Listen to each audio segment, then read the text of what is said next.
రెండవది నిజమైన స్నేహితుడు ఏం చేస్తాడు తెలుసా? నిర్గమాకాండము 33వ అధ్యాయము 11వ వచనాన్ని ఒకసారి చూడండి. మనుషుడు తన స్నేహితునితో మాట్లాడునట్లు యెహోవా మోషేతో ముఖాముఖిగా మాట్లాడుచుండెను. చాలు.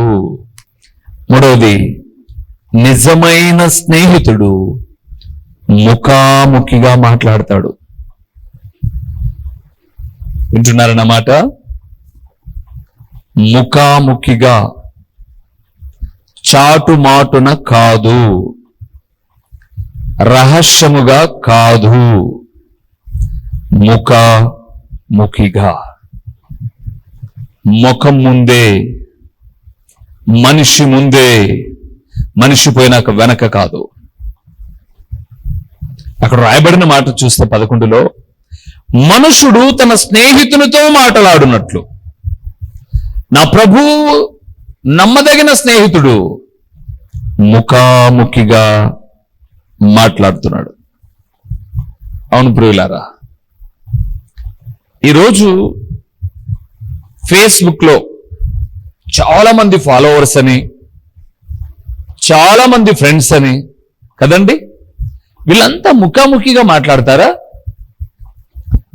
రెండవది, నువ్వు ప్రొఫైల్లో పెట్టిన ఏయో ఆ మాటలు వింటారు, కానీ నీ గురించి ఏమైనా తెలుసా వాళ్ళకు?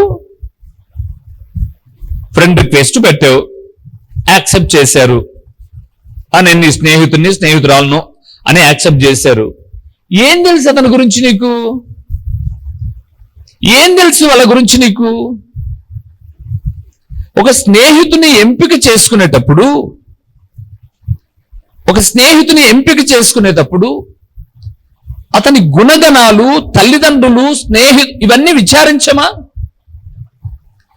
యోనాతాను దావీదు మనసుతో పెనవేసుకుపోవడానికి ముందు దావీదును గూర్చిన సంగతులన్నీ యోనాతానుకు తెలుసు. దావీదు ఏం పని చేసేవాడు, వాళ్ళ నాన్న ఏం చేస్తాడు, వాళ్ళ అన్నలు ఏం చేస్తాడు, వాళ్ళ అన్నలు మా నాన్న దగ్గర యుద్ధంలో ఉన్నారు, అన్నీ తెలుసుకుని దావీదు యొక్క కీర్తి, అతనుకున్న మంచి పేరు సమాజంలో పొగడబడుతూ ఉన్నప్పుడు మనస్సు పెనవేసుకుపోయింది. ఈరోజు స్నేహితులను ఎంచుకునేటప్పుడు వాళ్ళ నాన్న ఎలాంటి వాళ్ళో తెలీదు, వాళ్ళ అమ్మ ఎలాంటి వాళ్ళో తెలీదు, వాళ్ళ కుటుంబ బ్యాక్గ్రౌండ్ ఏంటో తెలీదు. ఊరికే రూపము చూసి వీడు నా స్నేహితుడు, ఈమె నా స్నేహితుడు ఎలాగ చెప్తాం? మోషేను 40 సంవత్సరాలు ట్రైనింగ్ ఇచ్చాడు దేవుడు. ఎక్కడ? అరణ్యములో. మోషే చాలా కోపిష్టి. ఎలాగ కోపిష్టి అనంటే, ఒక ఐగుప్తీయుడు హెబ్రీను కొడుతుంటే సహించలేక ఒక దెబ్బ కొట్టి మట్టిలో పూడ్చాడు మోషే. ఓ, ఈ కోపం కలిగినోడు గనక ఇశ్రాయేలును నడిపించడానికి నాయకునిగా పంపిస్తే 6 లక్షల మందిని రోజుకొకరిని కొట్టి చంపుతాడు. వీని కోపాన్ని తగ్గించాలి, శాంతగుణం నేర్పించాలి అని చెప్పి దేవుడు అరణ్యానికి ఆయన తోడుకొని వచ్చి తన మామైన ఇత్రో మందను మేపే అవకాశం ఇచ్చి, ఇప్పుడు మేకలు గొర్రెలు మాటలు వినవు కదా, అవి ఒక దారిలో వెళ్ళిపోతాయి. కోపం వచ్చినప్పుడల్లా ఒక రాయి వేసామనుకోండి, టపేమని పడి చేస్తాయి. అందుకే ఓర్పుతో వాటిని దారిలో నడిపిస్తూ వచ్చాడు. మాకు చిన్నప్పుడు మేకలు ఉండేవి. మేకలు, ఆవులు, ఎద్దులు ఇవన్నీ పల్లెలో ఉన్నప్పుడు ఎప్పుడైనా మా అన్నోళ్ళు వెనకబడితే నేను సాయంత్రం పూట అలాగే మేకలకు వెళ్ళిన రోజులు ఉన్నాయి హాస్టల్లో ఉన్నప్పుడు. అరే ఆ మేకట పోతుంది తోలు అని అన్నప్పుడు ఒకసారి తోలుతాం, రెండోసారి తోలుతాం, కానీ అది సాటు కట్టే వెళ్ళిపోతుంటుంది. ఎందుకు? అక్కడ తిండి తిందామని. సారికి అట్లే పోతావని రాయి తీసుకొని ఒకసారి పడమని కొట్టినట్టే కాలు ఇరిగింది మేకకు. కాలు ఇరిగింది. ఇంటికి వచ్చిన తర్వాత నా మూతి పగిలింది. ఎందుకు? కాదురా, అవి నోరు లేని జంతువులు. ఇదే కాలు ఒకవేళ ఎవరికైనా మనిషికి ఇరిగింటే ఇంటి మీదకి వచ్చి గొడవ చేసిందిరు. దానికి ఏమి చేయలేవనే కదా, వాటిని జాగ్రత్తగా మేపాలి నాయన అన్నాడు. అప్పటికి నాకు కోటింగ్ అయిపోయింది, ఫస్ట్ రౌండ్ అయిపోయింది. నేను పోను ఇంకా అన్నాను. ఇప్పుడు మోషే రోజు ఒక రాయితో ఒక గొర్రెను కొడుతుంటే ఇతరు రోజు ఒడుకోసుకొని తినాల. అందుకొరకే అక్కడ ట్రైనింగ్ ఇచ్చాడు దేవుడు. ముఖాముఖిగా మాట్లాడాడు. ఓర్పు వచ్చిన తర్వాత 40 సంవత్సరాలు ట్రైనింగ్ అయిపోయిన తర్వాత మాట్లాడుతున్నాడు. పొదలో నీ చెప్పులు విడువు, ఇది ప్రతి పరిశుద్ధ స్థలం అని చెప్పాడు. నువ్వు వెళ్ళి నా ప్రజలను విడిపించినాడు. నేనా ఏమేమో చెప్పాడు. మొత్తము పైన అతనికి మేలు కలిగే సంగతులు చేశాడు. దేవుని బిడలారా, ఈరోజు ఒక దేవుని సేవకుడిగా జ్ఞాపకం చేస్తున్నానండి. స్నేహితుడు ముఖాముఖిగా మాట్లాడేవాడు, చాటుమాటును మాట్లాడేవాడు కాదు, రహస్యంగా కలుసుకోవాలని మాట్లాడేవాడు కాదు. ఇప్పుడు నేను స్నేహితునండి, నా దగ్గర విశ్వాసులు ఉన్నారు, స్త్రీలు గృహిణీలు ఉన్నారు, పెళ్లి కాని పిల్లలు ఉన్నారు, చిన్న సంఘమే కానివ్వండి. ఇప్పుడు వాళ్ళు నాతో మాట్లాడాలని వస్తారు మా ఇంటికి, ఏదో చెప్పుకోవాలని. నా భార్యని నేను పక్కన కూర్చోబెట్టుకుంటా. అమ్మ, మా ఇద్దరి మధ్య రహస్యాలు ఏముండవు. నువ్వు నాకు చెప్పినాకైనా నేను తర్వాతనే చెప్తాను ఆమెకు, ప్రార్థన చేయి, ఇద్దరం ప్రార్థన చేద్దాం, బిడ్డల అవసరత ఇది అని. ఎందుకు? మా మధ్య దాపరికాలు లేవు. ఇప్పుడు నా ఒక్కంతోనే మాట్లాడుతుంది అనుకోండి, అదేదో రహస్యంగా ఒక పక్కన కూర్చొని మాట్లాడుతున్నావు అనుకోండి, నా భార్యకి ఏమొస్తుంది? అనుమానం. ఒకవేళ ఆమె భర్త చూశాడనుకోండి, అనుమానం. ఆమె తల్లిదండ్రులు చూశారనుకోండి, అనుమానం. ఎందుకు అవసరం? స్నేహితుడండి సేవకుడు ముఖాముఖిగా మాట్లాడతాడు, రహస్యాలు ఏముండవు. మరి దేవుడు ముఖాముఖిగా మాట్లాడతాడు. చాలా మందికి ఈరోజు వాక్యం నచ్చడంలా. ఏమంటే ముఖం ముందనే మాట్లాడుతున్నాడు, అబ్బా ముఖం ముందే కొట్టినట్టు మాట్లాడుతున్నాడని. మరి స్నేహితుడండి ఆయన, తన సేవకును నిలబెట్టుకుని మాట్లాడుతున్నాడు అంటే తెలుసా? ముఖం మీద కొట్టినట్టు. ఎందుకంటే నీ మేలు కోరుతున్నాడు ఆయన, నేను ప్రేమిస్తున్నాడు విడవక ఆయన. అందుకే ముఖం ముందే మాట్లాడుతున్నాడు. తప్పు ఇది సరిదిద్దుకొని మాట్లాడుతున్నాడు. సరిదిద్దుకోవే నువ్వు. నీలో తప్పు పెట్టుకొని ముఖం మీద మాట్లాడాడు, మా తప్పు బయటికి చెప్పాడు, మమ్మల్ని బాహాటంగా గద్దించాడు. గద్దించాలి అని అంటే నీ మీద ప్రేమ ఉండాలి. ఊర్లో ఉన్న వాళ్ళందరినీ గద్దిస్తారా? లేదు కదా. మిమ్మల్ని గౌరవిస్తున్నారు, ప్రేమిస్తున్నారు కాబట్టి మిమ్మల్ని గద్దిస్తారు. అలాగే మేము గద్దించామని సంఘాన్ని విడిచిపెట్టిన వాళ్ళే ఉన్నారు చాలా మంది. కానీ బతుకులు బాగలేవు, బ్రతుకులు బాగలేవు, బాగుండవు. స్నేహితుడు ముఖాముఖిగా మాట్లాడేవాడు. ఇంకా స్నేహితుడు ఏం చేస్తాడో చూస్తారు అక్కడే. 27వ అధ్యాయం సామెతల గ్రంథం 17వ వచనం చూడండి ఒకసారి. ఈనుము చేత ఈనుము పదునగును, అట్లు ఒకడు తన చెలికానికి వివేకము పుట్టించును.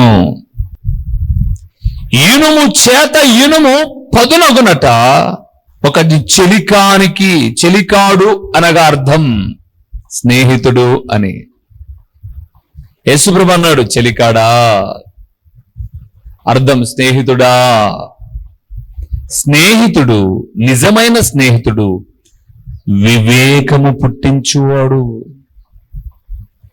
వివేకం ఏంటి? వివేకము మీరు యోబు గ్రంథం 28వ అధ్యాయము 28వ వచనాన్ని చదవాలి ఇప్పుడు తప్పనిసరిగా. మరియు యెహోవా యందలి భయభక్తులే జ్ఞానమనియు, దుష్టత్వము విడుచుటయే వివేకమనియు ఆయన నరులకు సెలవిచ్చును. ఏంటి వివేకం అంటే? స్నేహితుడట ఇనుము చేత ఇనుము పదునగును. ఏమండి, మీ ఇంట్లో ఉన్న కత్తో కత్తెరో పదును చేయాలంటే ఎక్కడికి వెళ్తారు మీరు? ఖచ్చితంగా పదును రాయి దగ్గరికి వెళ్తారు. ఇనుము కరుకు రాయి మిళితమై ఉంది, అది పదును చేస్తుంది. ఇనుము లేకపోతే కత్తెర పదును కావాలని చెప్పి కాల్చరు మీరు కదండి. కొన్నిసార్లు కొన్ని కాల్చినా తిరిగి ఇనుము చేతనే పదునైతాయి. అంటే సుత్తె దెబ్బ పడాలి అగ్గితో ఆ కొలిమిలో కాల్చిన ఆ ఇనుము మీద కూడా. అలాగే ఇనుముకు ఇనుము పదును పెట్టినట్టుగా ఒక చెలికాడట వివేకము పుట్టించును అని రాయబడింది. ఇప్పుడు వివేకం అంటే ఏంటో కూడా మీకు చెప్పాను. యోబు గ్రంథం 28:28 వచ్చిండు. దుష్టత్వమును విడుచుటయే వివేకము. ఆ పై లైన్లో అన్నాడు, యెహోవా యందలి భయభక్తులే జ్ఞానమనియు దుష్టత్వమును విడుచుటయే వివేకమనియు నరులకు ఆయన చెప్పాడు. దుష్టత్వం బైబిల్ గ్రంథం మనం చూస్తున్నప్పుడు అపవాదికున్న మరొక పేరు దుష్టుడు. అపవాదికున్న మరొక పేరు దుష్టుడు. దుష్టుడు దుష్ట కార్యాలే చేస్తాడు. స్నేహితుడు దుష్ట కార్యాలు చేయకుండా వివేకాన్ని పుట్టించాలి. ఏయ్, ఇది తప్పురా, ఇది తప్పు, ఈ మాటే తప్పు, ఈ డబుల్ మీనింగే వద్దు. అవునా? అది స్నేహితుడు. ఎక్కడున్నారు ఈరోజు ఇలాంటి స్నేహితులు? డబుల్ మీనింగ్ మాట్లాడి పంపించే పోస్టులు కూడా డబుల్ మీనింగ్ లోనే ఉండి, అక్క లేదు, తమ్ముడు లేదు, అన్న లేదు, చెల్లి లేదు, సొంత జీవితాలకే గ్యారంటీ లేని రోజుల్లో చెడిన జీవితాలు చెడే నేర్పిస్తాయి.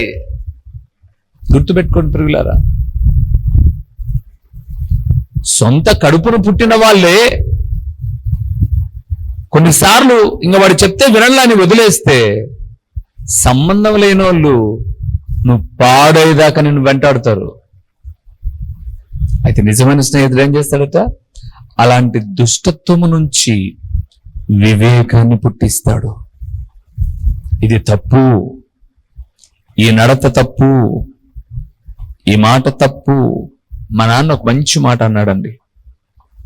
నిజంగా ఈరోజు నా తండ్రి ఉంటే నేను పాదాలు పట్టుకొని కడిగేవాడిని.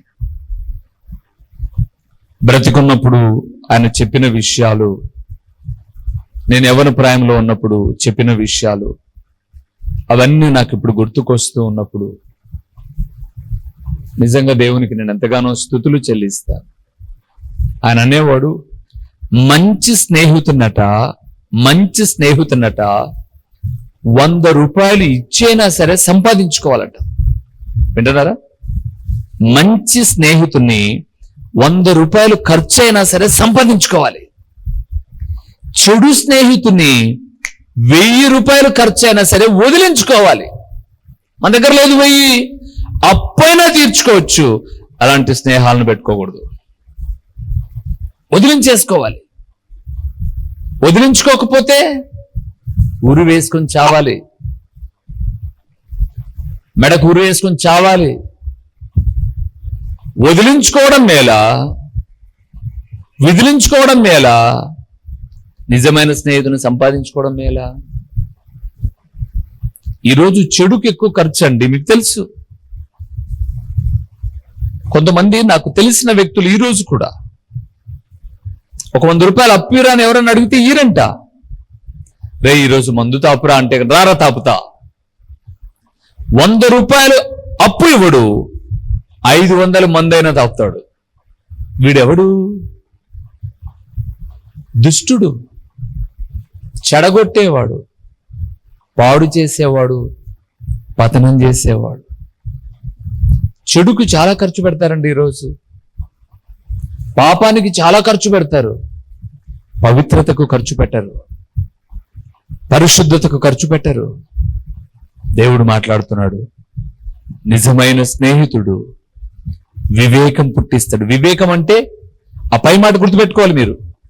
ఇనుముకు ఇనుము పదును చేసినట్టుగా నీకున్న టాలెంట్ను మెరుగుపరచడానికి, నీకున్నటువంటి జ్ఞానాన్ని నైపుణ్యత పరచడానికి వాడు నిజమైన స్నేహితుడు.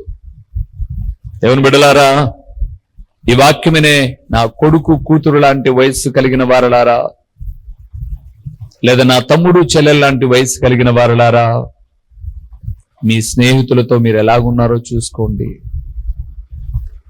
ప్రతి రంగములో స్నేహము అనే పేరుతో పాపమే ఎక్కువ జరుగుతుంది ఈరోజు. నాకు ఫేస్బుక్ లేదండి. Facebook friends request no accepted. అసలు ఫేస్బుక్కే లేదు. ఏదో ఆ మధ్య కాలంలో నాకు అది తయారు చేసుకున్నది రాకపోతే మా పిల్లలు చేసి ఇచ్చారు ఫేస్బుక్ అని. ఎప్పుడో ఒక 8-9 ఏళ్ల క్రితం మాట. ఇప్పుడు నేను వాక్యాన్ని ప్రకటిస్తూ ఉంటే నన్ను పాపానికి ప్రేరేపించే స్నేహాలు వచ్చేస్తున్నాయి దాంట్లో. ఏమవసరం? నాకు ఈ ఫేస్బుక్ వల్ల ఒరిగింది ఏమీ లేదు. దీనివల్ల నేను సేవకుడినిగా గొప్పగా దీవించబడేది ఏమీ లేదు. పైపెచ్చు పాడైపోయే ప్రమాదం చాలా ఉంది అని ఇమీడియట్ గా అన్ఇన్స్టాల్ చేసేసాను, తీసేశాను. వాడెవడో తెలీదు, ఆమె ఎవరో తెలీదు. ఫోటో ముందు సెలవు పెట్టుకుంటే భక్తురాలా? ఈరోజు లోకంలో చాలా మంది ఈ సిలువను పెట్టుకుని పాపం చేసేవాళ్ళు ఎంతమంది అంటే ఎలాగంటారా? మత ఛాందస్సువాదులు మభ్య పెట్టడానికి ఏదో ఒక గుర్తు పెట్టి మంచిగా నటించి మనల్ని పాపపు ఊబిలోనికి నెట్టడానికి.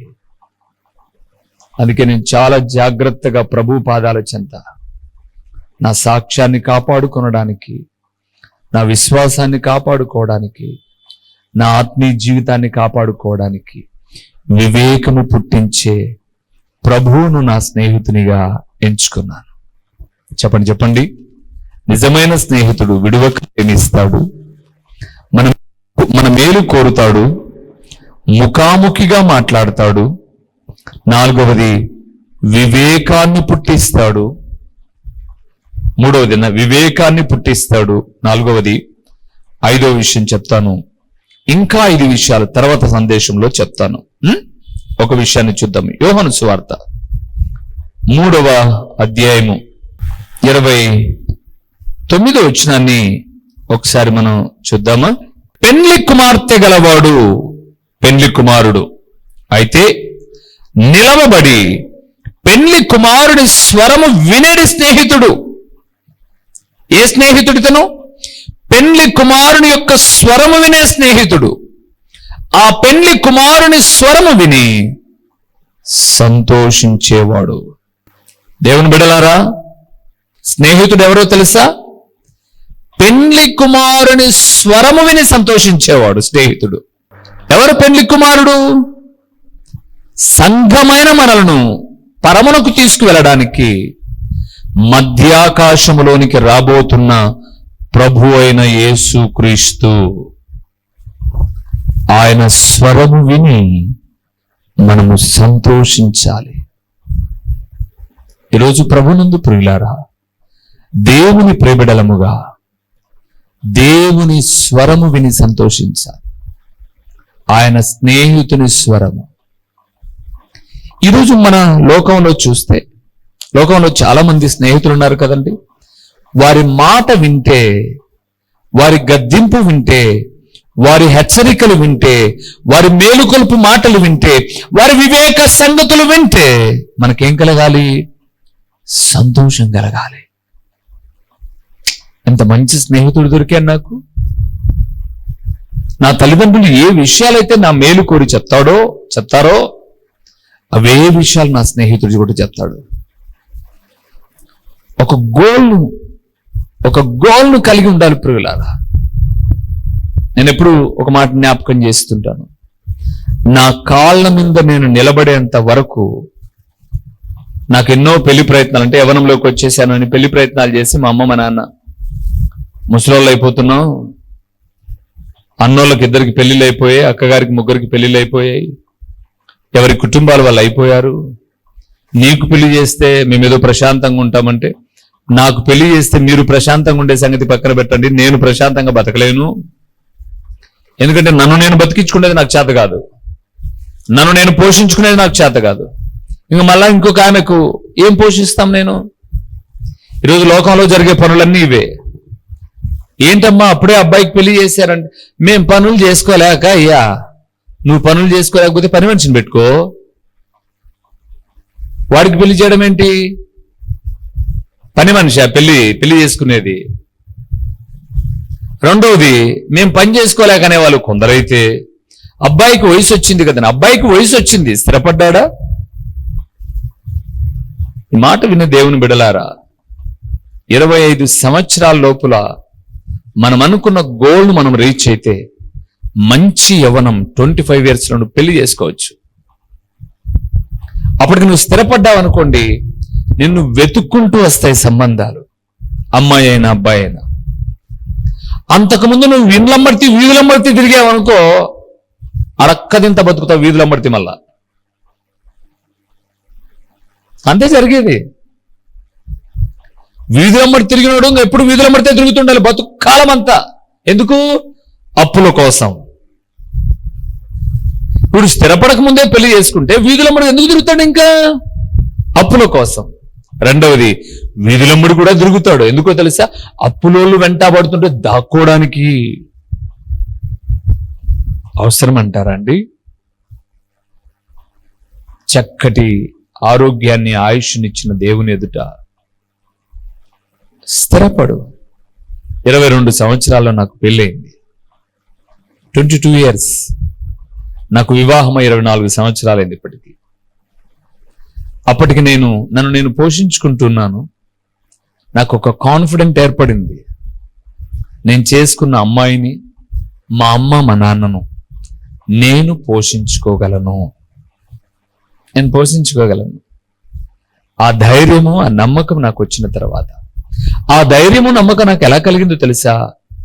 పెండ్లి కుమారుడైన ప్రభు అయిన యేసుక్రీస్తు స్వరము ద్వారా నేను సంతోషించబడినప్పుడు కలిగింది. పెండ్లి కుమారుని స్వరము, స్నేహితుని స్వరము సంతోషాన్ని ఇవ్వాలి. నాకు చిన్నప్పటి నుంచి కూడా ప్రియులారా, నా జీవితంలో చాలా విషయాలు దేవుని సేవకుడిగా నేను మాట్లాడుతూ వస్తున్నాను. యవ్వన ప్రాయంలో నేను మంచి సింగర్ నుండి, సినిమా పాటలు సూపర్గా పాడేవాడిని. 7th నుంచే 6th క్లాస్కే నేను చదివే హాస్టల్లో మంచి స్వరం ఉందని, దేవుని స్తుతించే మనసు ఉందని 6th క్లాస్కే అద్భుతకరంగా బైబిల్ చదివేవాడిని. నేను బైబిల్లో తప్పులు నాకు అసలుకి ఇష్టం ఉండదు. స్పష్టంగా చదివేటటువంటి భాగ్యాన్ని దేవుడు మా తండ్రి ద్వారా మాకు నేర్పించాడు. 4వ తరగతిలో నేను బైబిల్ బాగా చదవడం నేర్చుకున్నాను మా నాన్న ద్వారా. 6th క్లాస్లోనే నేను సండే స్కూల్ క్యాంపు నిమిత్తమై ధార్వాడకు పంపించారు, నన్ను హుబ్లీకి పంపించారు. అక్కడ నుంచి చాలా బహుమతులు గెలుచుకొని వచ్చాను హాస్టల్కు, బైబిల్ చదివే విషయంలో, పాటలు పాడే విషయంలో. తర్వాత దేవుని పాటలు, సినిమా పాటలు, ఇలాగ రంగాల్లో నటిస్తున్నప్పుడు చాలా మంది అమ్మాయిలు, కుర్రకారు, ఇంత సోషల్ మీడియా లేదు, ఉన్నింటి అప్పుడు ఏమైపోయేమో దేవా. కానీ స్థిరపడాలన్న తపన, సంతోషాన్ని ఇచ్చినవాడు ప్రభు అయిన యేసుక్రీస్తు మాత్రమే. ఈరోజు ఈ మాట వింటున్నా దేవుని కుమారుడా, దేవుని కుమార్తె, ఒక దైవదాసుడిగా జ్ఞాపకం చేస్తున్నాను. నిజమైన స్నేహితుడు విడువక ప్రేమించువాడు, విడిచిపెట్టడు మనల్ని. దుర్దశలో మనకు సహోదరుడుగా ఉంటాడు, మన సహోదరుడుగా. కనీసం మనకు సహాయం చేయకపోయినా మన ప్రక్క నుంచి నిలబడతాడు. నా జీవితంలో కొన్ని అననుకూలతలు ఏర్పడ్డాయి. ఇదివరకు ఒకసారి చెప్పాను, ఏ తప్పు చేయకోకుండా మా ఇంటి దగ్గర గోడ కట్టుకునే స్తోమత లేదు మాకు. చుట్టూ ఇంటి కాంపౌండ్కు బండలు బాతుకున్నాం. మా ఇంటి లోపల ఒక బాదం చెట్టు ఉన్నింది. ఆ బాదం కాయల కోసమని ఒక పిల్లోడు బండ ఎక్కి పక్కకు దిగాడు. మళ్ళీ ఆ పక్క నుంచి బండ ఎక్కి పక్కకు దాటుకునేటప్పుడు ఒకడు బండ కింద ఉంకోండు అనమాట. బండ మీదకి బండ దాటుకోవాలంటే వాని మీద కాలు పెట్టి బండ మీద నుంచి దాటుకోవాలి. ఆ బండ ఇరిగి వాని మీద పడింది. 6 అడుగుల బండ.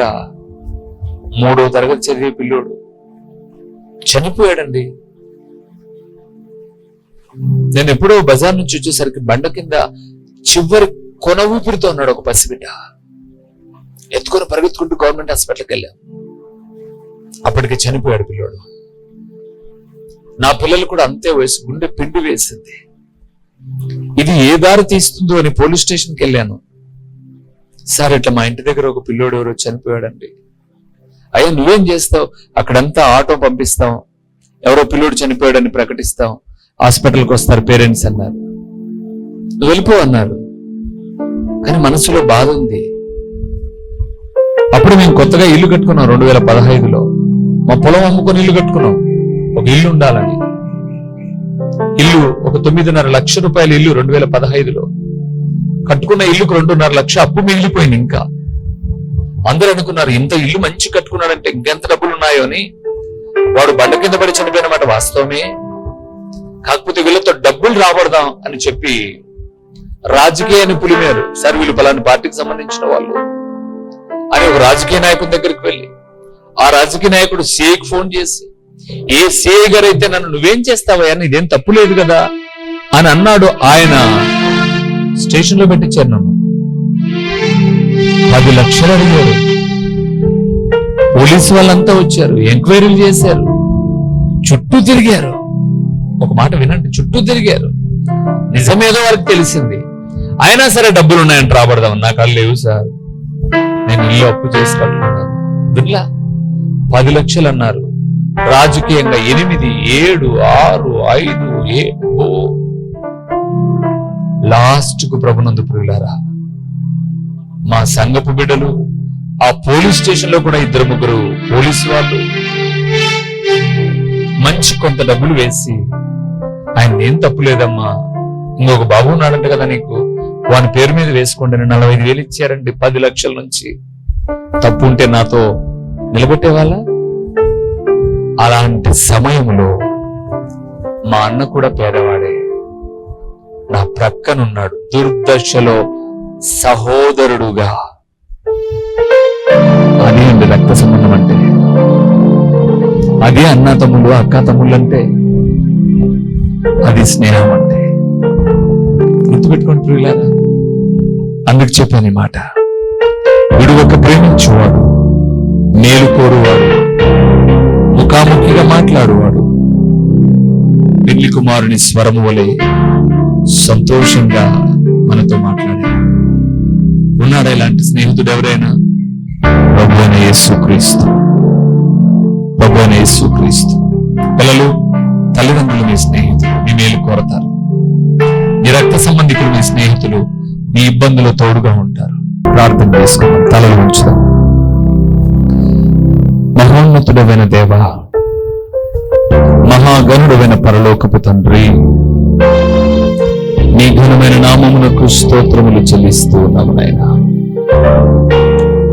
ఒక మంచి స్నేహితుడైనటువంటి మీరు మా జీవితంలో జరిగించే కొన్ని మేలుకరమైన కార్యములను బట్టి మీకు స్తోత్రాలు తండ్రి.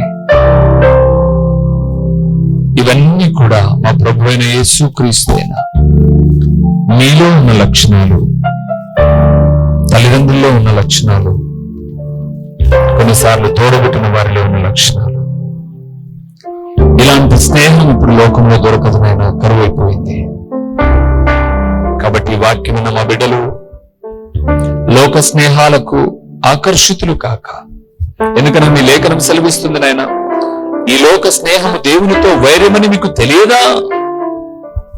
అలాంటి స్నేహాలు మా దగ్గరికి రాకుండా మమ్మల్ని మీ మార్గంలో నడిపించండి తండ్రి. ప్రకటించిన పరలోకపు సంగతులు వ్యర్థముగా పోకుండా సారవంతమైన నేలను పడిన విత్తనము వలె 30 60 100 ఫలింపచేసి మీ ఘననామానికి మహిమ ఘనత ప్రభావములు మీరు కలుగు చేసుకునమని యేసు నామములో అడిగి పొంది ఉన్నాము తండ్రి, ఆమేన్. మా చిరునామా దైవజనుడు బ్రదర్ ఓ రూబేన్ గారు, క్రీస్తు ప్రార్థనా మందిరం, డోర్ నెంబర్ 1-10-386, నగరిగుట్ట, పులివెందుల, కడప జిల్లా.